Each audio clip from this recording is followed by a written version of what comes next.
Greetings, class, and welcome to Ethics, Social Justice, Diversity, and Health Equity. My name is Jill Parsons, and I will be your course professor.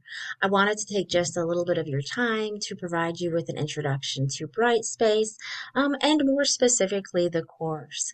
I understand that for many of you, this is your first course here at McKendree. So let's go ahead and dive in. When we are on the home page, I would recommend that you click the Start Here tab. And right away, you are going to find a number of valuable resources. One of those including the calendar, the other including the syllabus. Let's go ahead and take a look at the syllabus. I would encourage you to take some time to review the course description. The aggregate outcomes are those outcomes relative to the program, and the student learning outcomes are those outcomes relative to the course.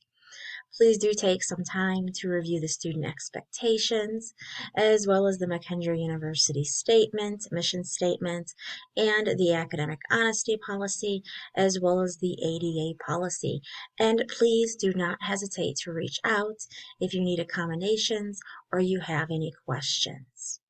Now, most students right away are interested in finding out the evaluation methods. So for this course, there are two primary assignments, which will be discussed in more detail in just a bit. And then discussion, online discussion, also constitutes a portion of the evaluation methods. The grading scale is consistent across the nursing program. Let's go ahead and take a look at the required textbooks. When we click on the textbooks, there are three required textbooks for this course. One of those includes the APA manual. I do recommend that you purchase this textbook as opposed to rent it, because we will be asking you to follow APA style guidelines throughout the program. The second is Healthcare Ethics by Morrison and Furlong, and the third is Health Justice by Tobin, Tyler, etc. all.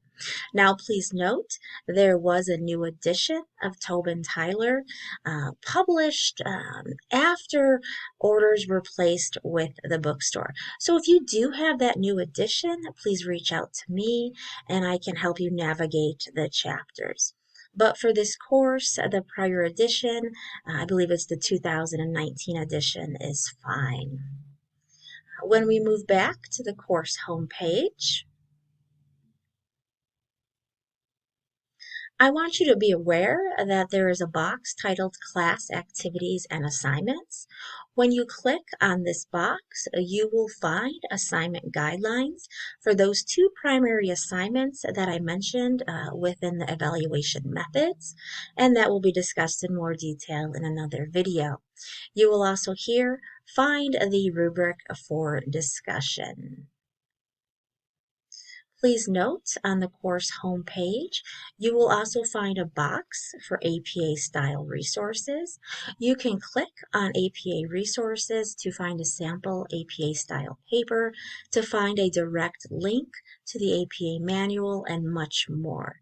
Now, I do understand that it's likely been some time since some of you have written per APA style guidelines. So of course there is going to be some leniency. Okay, but please do take advantage of those resources. Across your assignments, including discussion, you will be asked to integrate scholarly sources. So I have provided a box titled Holman Library. When you click on Holman Library, you will find links to the different databases. You will find links to different tutorials for the different databases here at McKendree University. I have also provided a phone number to the library, and please know that there is also a direct chat, an online chat option that is also available. So a number of resources available to you if you explore the Holman Library tab more. Another option or another resource that exists for you is the Writing Center. Some students may elect to submit their assignments to the Writing Center. The Writing Center has appointments that are available via Zoom. So if you click on the Writing Center box, you will find a link where you can schedule an appointment to submit your paper to a writing expert, and they can give you an overview of their thoughts on the assignments.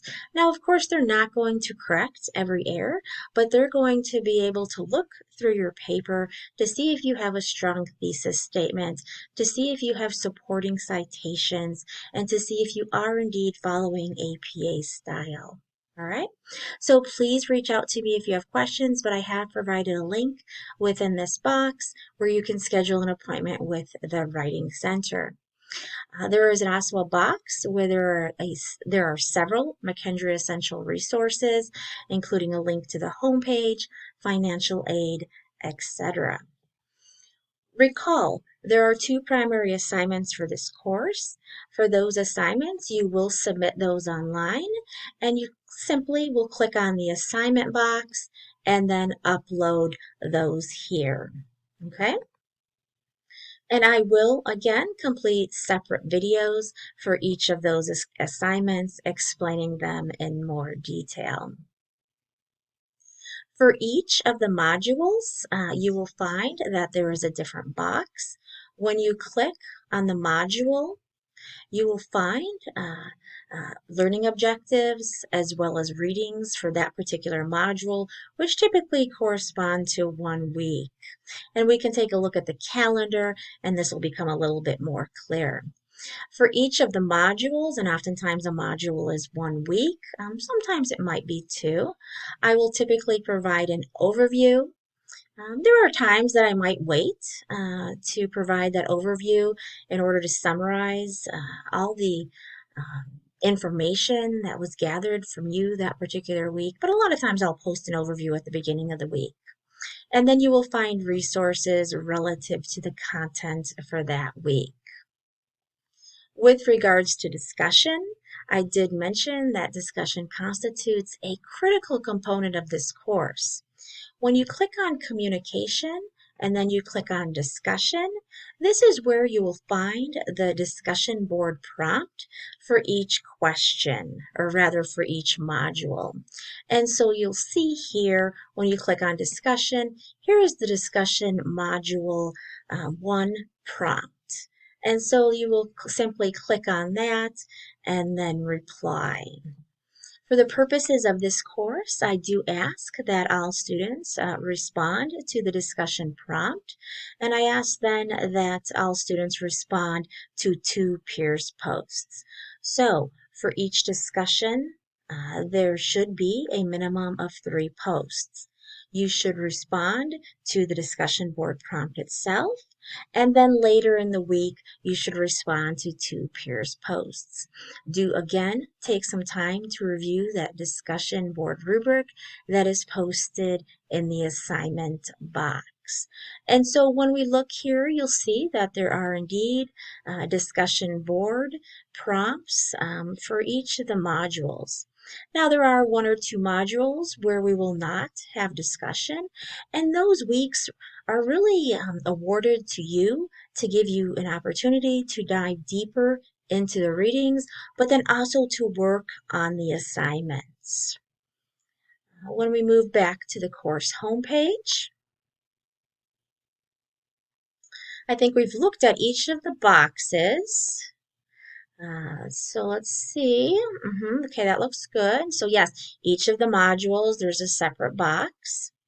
I will please do look for a video with regards to the calendar as well as the assignments. Those will be separate videos.